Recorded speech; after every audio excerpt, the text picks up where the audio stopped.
நம்முடைய கர்த்தரும் இரட்சகருமாகிய இயேசு கிறிஸ்துவின் புதிய ஏற்பாடு. மத்தேயு அதிகாரம் 1. ஆபிரகாமின் குமாரனாகிய தாவீதின் குமாரனான இயேசு கிறிஸ்துவினுடைய வம்ச வரலாறு. ஆபிரகாம் ஈசாக்கை பெற்றான். ஈசாக்கு யாக்கோபை பெற்றான். யாக்கோபு யூதாவையும் அவன் சகோதரரையும் பெற்றான். யூதா பாரேசையும் சாராவையும் தாமாரினிடத்தில் பெற்றான். பாரேஸ் எஸ்ரோமை பெற்றான். எஸ்ரோம் ஆரோமை பெற்றான். ஆராம் அம்மினதாபை பெற்றான். அம்மினதாப் நகசோனை பெற்றான். நாகசோன் சால்மோனை பெற்றான். சல்மோன் போவாசை ரகாபினிடத்தில் பெற்றான். போவாஸ் ஓபேதை ரூத்தினிடத்தில் பெற்றான். ஓபேத் ஈசாயை பெற்றான். ஈசாய் தாவீது ராஜாவை பெற்றான். தாவீது ராஜா உரியாவின் இருந்தவனிடத்தில் சாலமோனை பெற்றான். சாலமோன் ரெகாபேயை பெற்றான். ரெகாபேயா அபியாவை பெற்றான். அபியா ஆசாவை பெற்றான். ஆசா யோசாபாத்தை பெற்றான். யோசாபாத் யோராமை பெற்றான். யோராம் உசியாவை பெற்றான்.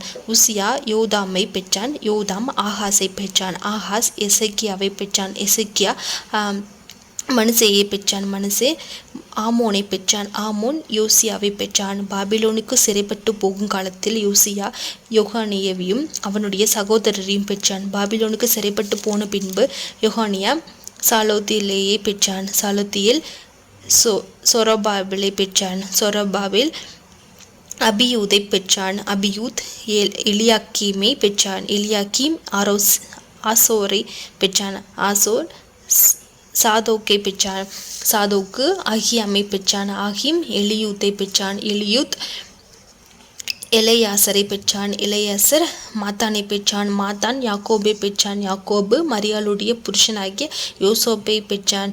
அவளிடத்தில் கிறிஸ்து எனப்படுகிற இயேசு பிறந்தார். இவ்விதமாய் உண்டான தலைமுறைகளையெல்லாம் ஆபிரகாம் முதல் தாவீது வரைக்கும் 14 தலைமுறைகளாம். தாவீது முதல் பாபிலோனுக்கு சிறைப்பட்டு போன காலம் வரைக்கும் 14 தலைமுறைகளாம். பாபிலோனுக்கு சிறைப்பட்டு போன காலம் முதல் கிறிஸ்து வரைக்கும் 14 தலைமுறைகளாம்.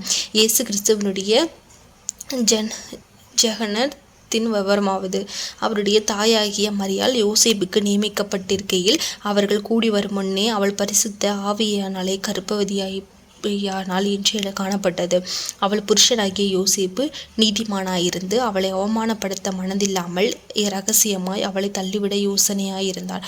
அவன் இப்படி சிந்தித்து கொண்டிருக்கையில் கர்த்தருடைய தூதன் சொப்பனத்தில் அவனுக்கு காணப்பட்டு, தாவீதின் குமாரனாகிய யோசேப்பை உன் மனைவியாகிய மரியாளுக்கு சேர்த்து கொள்ள ஐயப்படாதே. அவளிடத்தில் உற்பத்தியாயிருக்கிறது பரிசுத்த ஆவியினால் உண்டானது.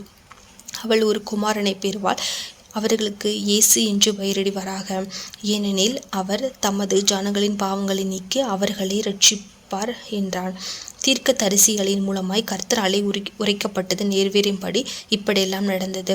அவன் இதோ ஒரு கன்னிகை கர்ப்பவதியாகி ஒரு குமாரனை பெறுவாள். அவர்களுக்கு இம்மானுவேல் என்று பெயரிடுவார்கள் என்று சொன்னான். இம்மானுவேல் என்பதற்கு தேவன் நம்மோடு இருக்கிறார் என்று அர்த்தமாகும். யோசேப்பு நித்திரை தெளிந்து எழுந்து கர்த்தருடைய தூதன் தனக்கு கட்டளையிட்டபடியே தன் மனைவியை சேர்த்து கொண்டு அவள் தன் முதற் பேரான குமாரனை பெறுமளவும் அவளை அறியாதிருந்து அவருக்கு இயேசு என்று பெயரிட்டான்.